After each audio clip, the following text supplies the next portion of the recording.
Sir আসবো? আসো।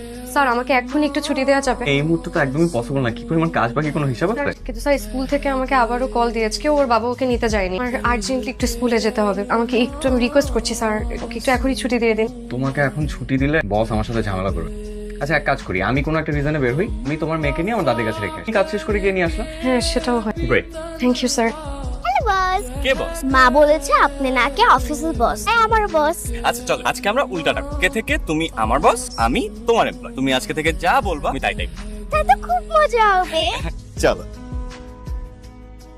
বিষয়টা মায়ের আমার হৃদয়ের ভিতর থেকে তোমার অস্তিত্ব আমাকে কিছু একটা জানো, কিছু একটা কারণে হয়তো আমি তোমার কাছে বারবার ছুটে আসি।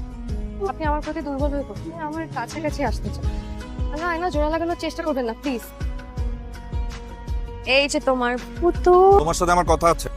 বলো। কিন্নরিকে নিয়ে আমি জার্মানিতে সেটেল হয়ে যাব। ওইখানেরই একটা প্রবাসী বাঙালি মেয়ের সাথে কথা হচ্ছে, ভাবতেছি ওকেই বিয়ে করে সংসার শুরু করব। কিন্নরির পাসপোর্ট হয়ে গেছে। তুমি কিন্নরিকে নিয়ে যাবে? হ্যাঁ। আমি আমার মেয়েকে কোথাও নিতে দিব না। তোমার তো কোনো রাইট নেই ওকে আটকানো। আমারও কোনো রাইট নাই আমার মেয়েকে সৎ মায়ের সংসারে রাখার। আমারও একই প্রশ্ন, আমার মেয়ে কেন সৎ বাবার সংসারে থেকে বড় হবে? ফালতু কথা তুমি বলবে না। এটাই রাইট কথা। কারোর সাথে কোনো সম্পর্ক নাই, একা থাকা না আমি খুব ভালো করে শিখে গেছি। কিন্নরি আমার মেয়ে, আমার কাছে থাকবে, আমি ওর টেক কেয়ার করব, কিন্তু তুমি কিন্নরিকে কোথাও নিয়ে যাবে না। আর please, কিন্নরি আমার সন্তান। যা করছো আমি কখনো কিচ্ছু বলি, কিন্তু এইবার আমি কিন্নরিকে তোমার কাছে দিব না, আমার কাছে থাকবে। That's my word final. তুমি ওর মা, সেজন্য চলে যাবার আগে এক সপ্তাহ তোমার কাছে থাকতে, এটাতেই খুশি থাকবা। ও আচ্ছা একটু নিধিকে রাখো তো। উনি তো আজকেও অফিসে আসেন, গত 2 দিন ধরেই আসছেন না।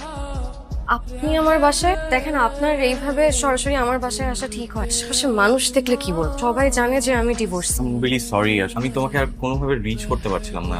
কিছু হয়েছে তোমার? জামশেদ কিন্নরিকে নিয়ে জার্মানি চলে যাচ্ছে, আমি কোনোভাবে ওকে ঠেকাতে পারছি। আমি আমার মেয়েটাকে আর কোনোদিন দেখতে পাবো না। হ্যালো মিস্টার বয়ফ্রেন্ড, কি খবর? তা আমাকে কি জন্য এখানে ডেকেছেন? দেখুন ভনিতা না করে সরাসরি বলি, নিধি কিন্নরিকে খুব ভালোবাসে, তো আপনি কিন্নরিকে জার্মানি নিয়ে চলে গেলে নিধি আর বাঁচবে না। তো আপনি আছেন কি করতে? আপনি ওকে বাঁচাবেন। আপনি শুধু শুধু উল্টাপাল্টা কথা বলেন। একজন মা তার সন্তানকে ছাড়া বাঁচতে পারে না, এতটুকু বোঝার চেষ্টা করুন। আপনি একটা সন্তান দিয়ে দেন, তাহলেই তো ঝামেলা মিটে যায়।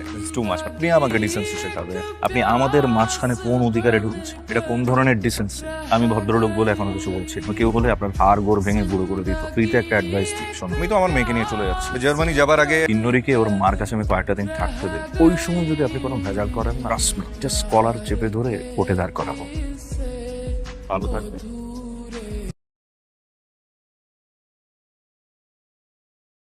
ও দেখায়নি আমার গরু ইগুরে আজকে তাকে গরু হইবে না, ইগুরে হইবে কাউ, এটা হইবে ইয়া ও তো সুন্দর ইংলিশ কইতা কি ইকলে রে। এটা ইকসি আমার আইএলটি সরে সার হান্দার ও সারে কইছেন গরুরে কইতাম কাউ। ইয়া তে আমরা ইগাইবা নিবে। তোমরা ইতানে ইগলে কো লইয়া যাইমু তোমরা রে।